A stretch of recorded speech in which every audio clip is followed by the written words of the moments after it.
So yeah, I'm currently working for the U.S. Olympic Committee. I am the manager of meeting and event services.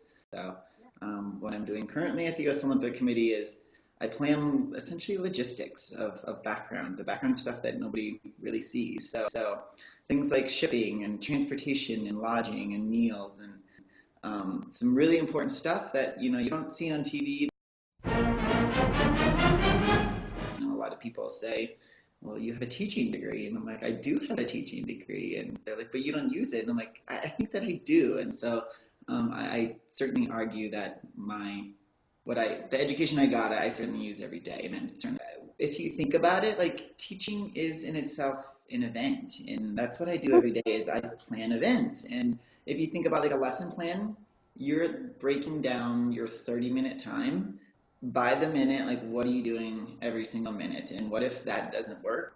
What are you going to do to fill that time?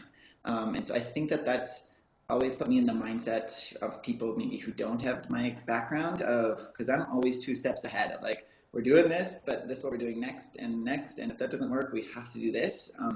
And I think teaching allowed me to kind of get in that mindset. And another one of those is hospitality. So a really big thing of what I do is making sure, everybody's taken care of, that everybody has a presence, so everybody feels like they're welcomed, and that, I'm taking the time to make sure that all of their needs are met. And then I think another thing that I really feel strongly that, it's a skill set that I'm happy that I think I have is the ability to talk to anybody. I travel the world, and a lot of times I'm the minority, which is an interesting place to put yourself in. It's also I'm not afraid to talk to anybody. If you can get up in front of seventh and eighth graders and talk about sex ed, like I'm not comfortable talking to anybody about anything.